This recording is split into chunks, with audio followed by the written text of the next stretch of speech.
You know, there's something rather curious about the people who come to me and say they feel profoundly alone on their spiritual journey. They describe feeling like outsiders, as if they're living in a different world from everyone around them. And I have to tell you, when I hear this, I don't immediately rush to console them or suggest they're somehow broken. Because what they're describing isn't a problem to be solved. It's the recognition of something quite profound about the nature of awakening itself. The very question reveals something fascinating. The assumption that spiritual depth should somehow make you more connected to the crowd, more able to participate in the usual social machinery.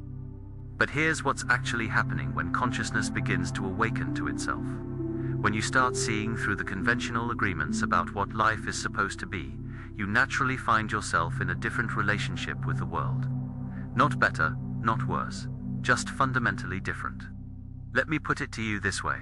The solitude you're experiencing isn't a punishment or a sign that something's gone wrong with your spiritual development. It's actually evidence that something has gone remarkably right. You see, most people are operating from a particular level of consciousness. Let's call it consensus reality. They've agreed, quite unconsciously, to a whole set of assumptions about who they are, what the world is, and what life is for. They believe in the separate self, in linear progress, in the reality of their fears and ambitions. And there's nothing wrong with this. It's a perfectly valid way of experiencing existence. But when you begin to awaken, when you start having direct experiences of reality that contradict these consensus agreements, you find yourself standing outside this shared dream. It's as if everyone else is watching a movie, and you've suddenly noticed the screen. You can still see the movie. You can even appreciate it. But you can never again be completely absorbed in it the way you once were. Now here's where it gets interesting. This isn't about becoming special or superior. In fact, it's quite the opposite. It's about realizing that the very notion of being special is part of the dream you're waking up from. But this realization itself creates a kind of natural solitude. Because how do you explain to someone who's completely absorbed in the movie that it's just light dancing on a screen? Think about it like this. Imagine you're at a feast, and everyone around you is consuming these elaborate dishes with tremendous enthusiasm. They're debating which dishes are best, competing for the most prestigious plates, worrying about not getting enough, storing up food for later. And suddenly you realize you're simply not hungry in that way anymore. You can still appreciate the artistry of the food. You can still participate in the meal. But that desperate hunger that drives everyone else has somehow dissolved. You're no longer scrambling for your share because you've recognized a different kind of nourishment altogether. But how do you explain this to someone who's ravenously hungry? How do you participate in conversations about getting the best dish when the whole premise no longer makes sense to you? And here's the thing, everyone has tasted this. Everyone has had moments where they've stepped outside the usual hunger. Perhaps you've had it in moments of crisis, when you were so completely present that all the usual concerns simply evaporated. Or in moments of overwhelming beauty, standing before the ocean at sunset, holding a newborn child in the midst of passionate love. In those moments, the separate self, with all its anxieties and ambitions, temporarily dissolves, and you taste reality directly. But then the thinking mind comes back online, and gradually you're pulled back into the consensus stream. The difference is that some people have these experiences more frequently or more intensely, and eventually they can't quite fit back into the old patterns. This is what creates the experience of being a chosen soul walking alone. Not because you've been selected by some cosmic force for a special mission. That's just the ego trying to make sense of the experience. But because you've begun to recognize something that most people are still overlooking, the fiction of the separate self. You see, from the moment we're born, we're taught to identify with this particular body, this particular stream of thoughts and feelings, this particular history and personality. We're given a name, and we learn to respond to it as if it truly names what we are. We hear this internal narrator, this voice in our head that never stops commenting, judging, planning, remembering, and we assume that voice is us. But here's what awakening reveals. You can be aware of your thoughts, which means you can't actually be your thoughts.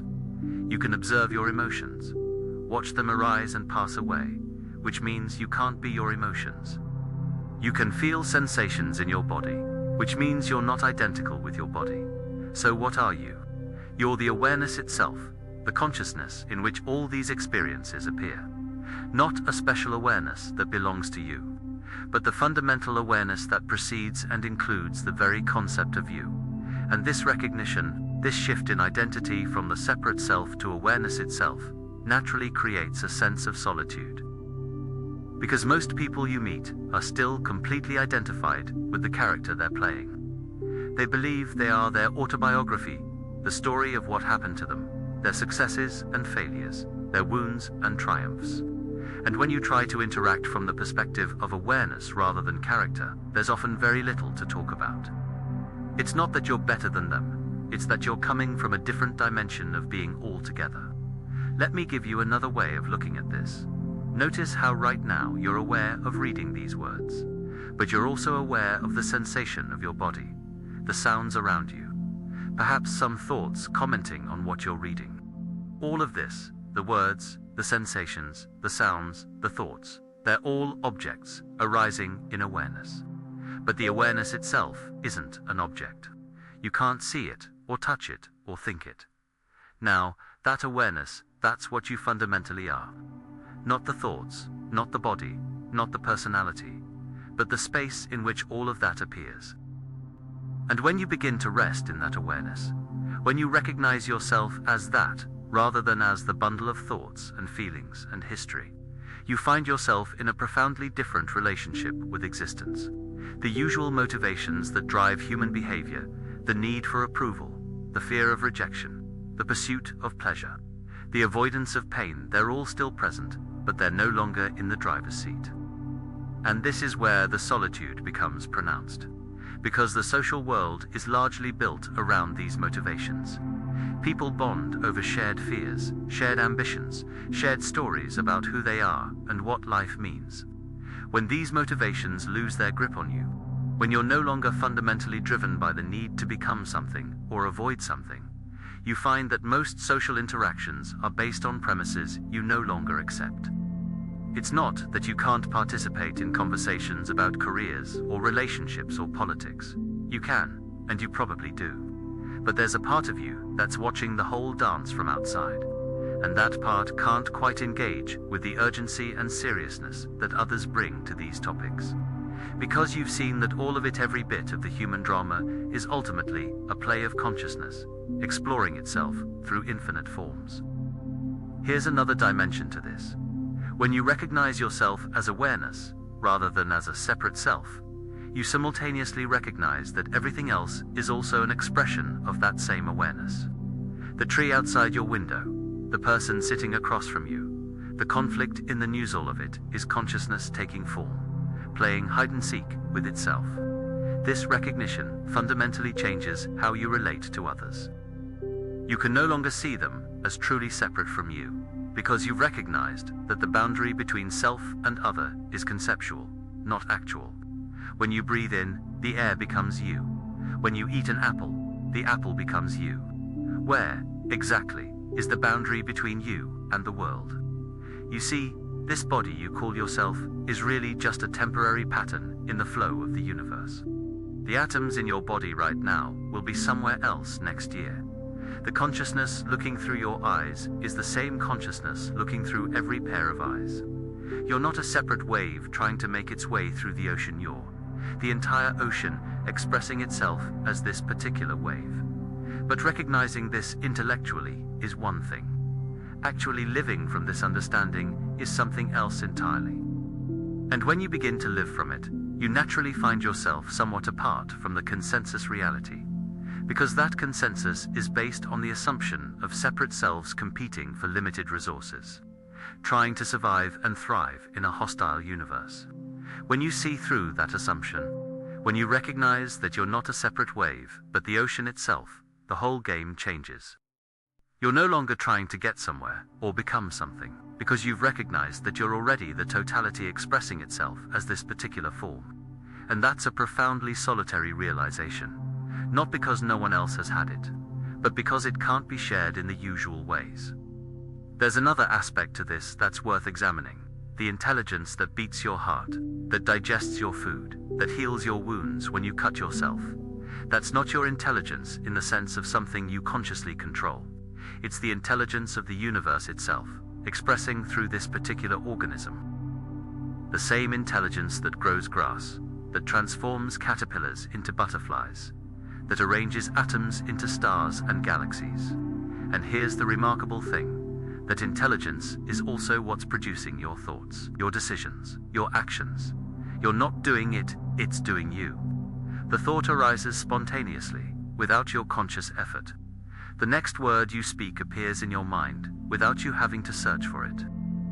Even the sense that you're choosing, that you're in control, that arises spontaneously too. When you recognize this, when you see that you're not the doer, but rather the witnessing of doing happening, another layer of separation from consensus reality occurs, because most people are living from the assumption that they're in control, that they're making things happen through force of will. And the entire social structure supports this illusion. We praise people for their achievements as if they personally created them. We blame people for their failures as if they personally chose them.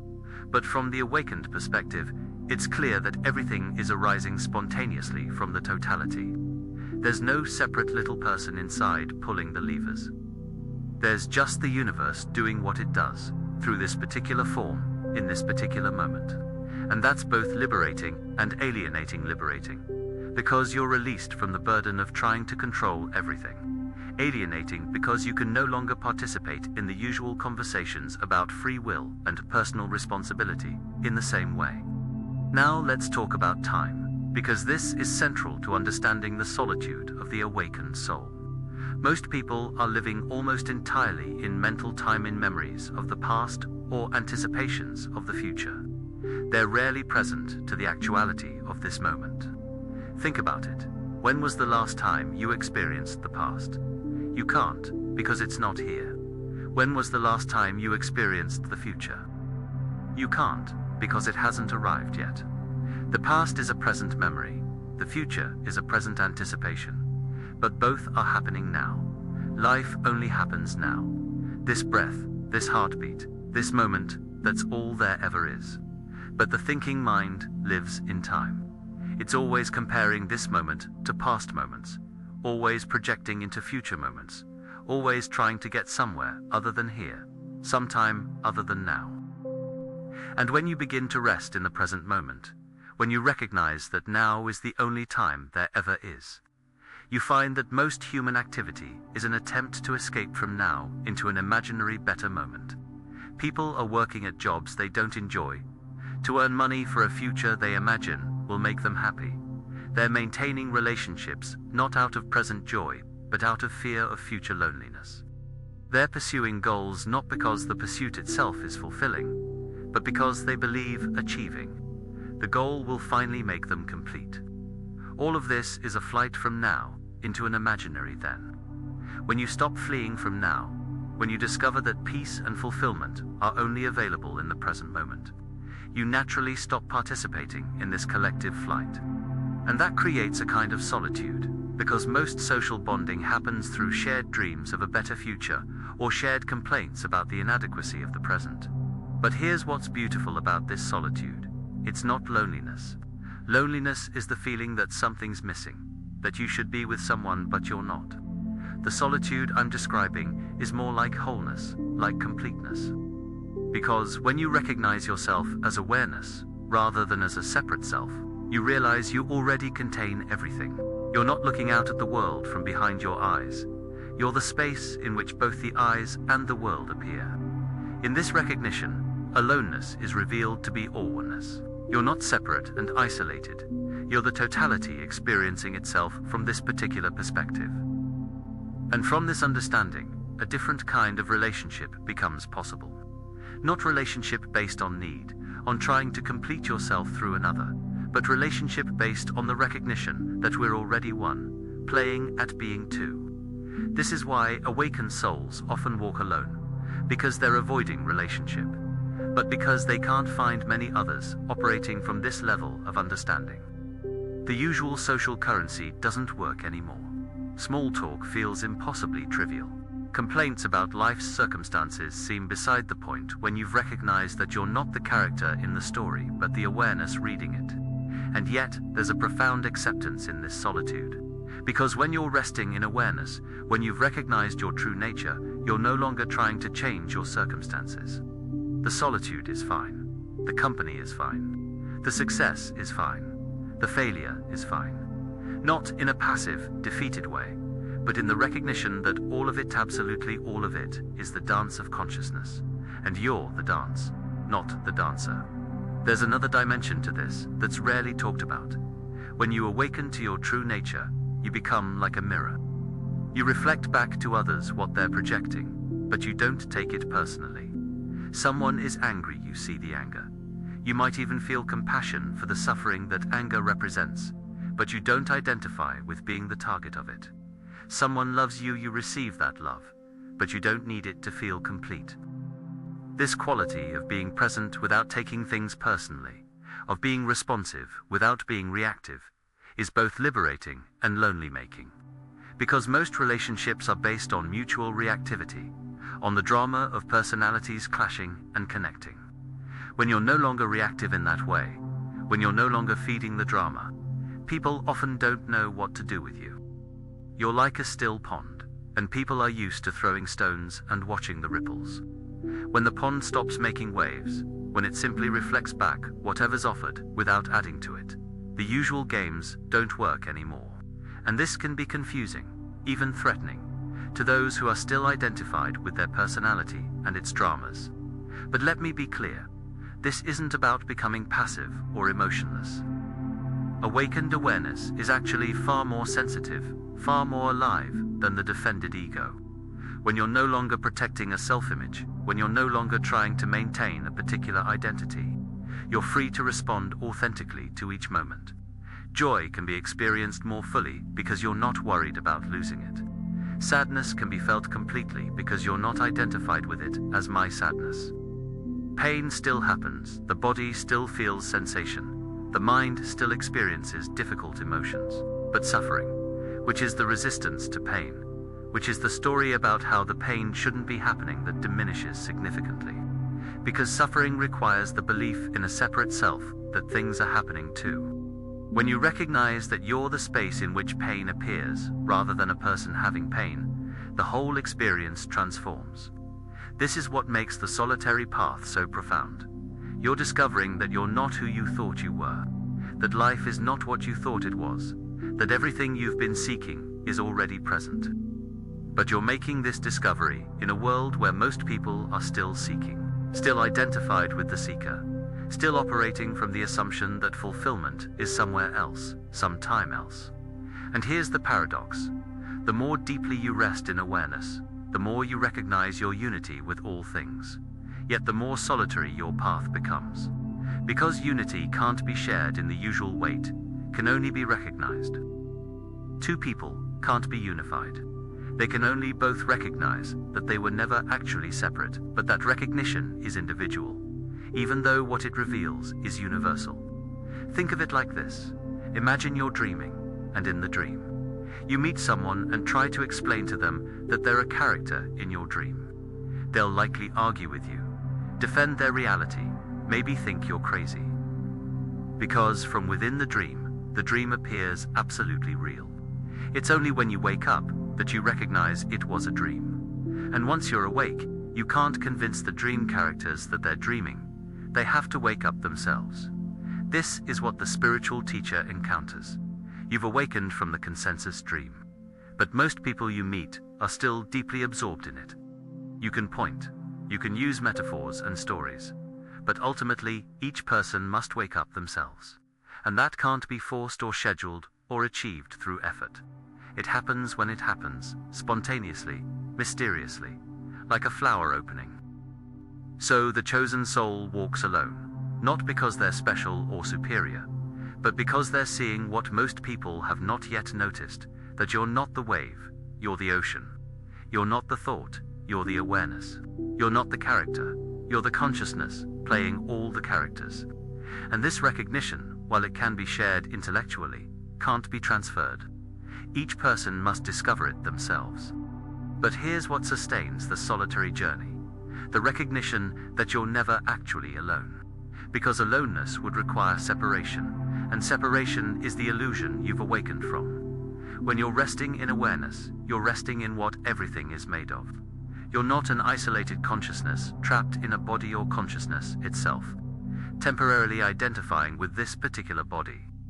And from this perspective, everything becomes fascinating again. The play of form, the dance of manifestation, the endless creativity of consciousness exploring itself, all of it becomes fresh and vivid and alive. Not because you're trying to find meaning or purpose, but because the trying has stopped and you're simply present to what is. The solitude stops being a problem when you realize you're not a person who's alone, but awareness itself, which is never alone because there's nothing outside of it. You're the space in which loneliness appears, in which togetherness appears, in which all experiences arise and dissolve. And that space is always whole, always complete, always at peace. People often ask me, but isn't it sad, this solitary path? Don't you wish more people understood? And I have to laugh, because the question still assumes there's a separate person who could be sad about it, who could wish things were different. What's actually happening is that life is living itself through this particular form. Speaking these particular words, and whether others understand or not, is part of the same dance. There's no one here who needs understanding. There's only understanding itself, arising or not arising, as the case may be. This is the ultimate paradox of the solitary path. You're alone because you've recognized you're everything, and you're everything because you've stopped being someone. The chosen soul isn't chosen by an external force, it's chosen by itself, by its own readiness to see through the illusion of separation. And once you see through it, you can never completely unsee it. You might forget temporarily, get lost in the drama again. But there's always that background awareness, that knowing that the drama isn't what you really are. And here's the beautiful thing: while the path may be solitary, it's not lonely. Because, in recognizing yourself as awareness, you've discovered the most intimate relationship possible. The relationship between consciousness and its contents, between the ocean and its waves, between the space and what appears in the space. Every moment becomes an encounter with yourself in a different form. Every person you meet is you, wearing a different mask, playing a different role. The tree outside your window is your body.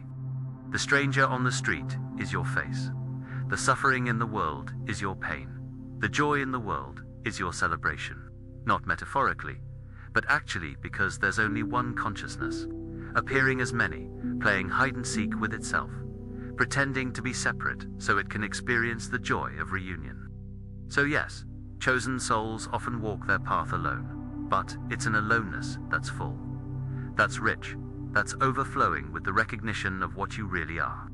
It's not the loneliness of a separate person longing for connection. This is the solitude of the totality, enjoying its own company, its own infinite creativity, its own inexhaustible mystery. Now, I've been speaking about this for quite a while, and I want to be clear about something. These are just words. These are concepts about reality, not reality itself. The menu is not the meal. The map is not the territory. And everything I've said here is just another item on the menu. The actual recognition I'm pointing to can't be transmitted through words. It can only be discovered through direct seeing, through actually stopping and looking at what you are right now, in this moment. So I invite you to stop reading for a moment and notice what is aware of these words. Not the words themselves, but what is it that's aware of them? That awareness, can you find its boundaries? Can you locate where it begins or ends? Can you find the entity that's doing the awareness? Or is there just awareness itself, without an awarer? This is the direct contact I'm suggesting, not with ideas about awakening, but with the awake awareness that you already are. And that contact doesn't require solitude or company, doesn't require any particular circumstances at all. It's available right now, in the midst of whatever's happening, because it's what you fundamentally are, the consciousness in which all happening appears. The solitary path of the chosen soul isn't really a path at all, it's the recognition that you've never left home, that you are home, that you are the vast space in which all paths appear and disappear. And that recognition, my friend, is what frees you from the burden of trying to get somewhere, trying to become something, trying to find what you've always been. Because you see, you're not a separate wave trying to find its way back to the ocean. You're the ocean, experiencing itself as this particular wave. In this particular moment, appearing to be separate so it can experience the wonder of its own depths. And that's not a philosophical idea, to believe in it's the living reality to discover. Right here, right now, in the midst of your apparent solitude or your apparent togetherness. The chosen soul walks alone because it's walking home to what it's always been. And that journey happens in a dimension that most people haven't noticed yet, the dimension of awakened awareness, of consciousness recognizing itself, of the universe opening its eyes through your eyes and marveling at its own existence.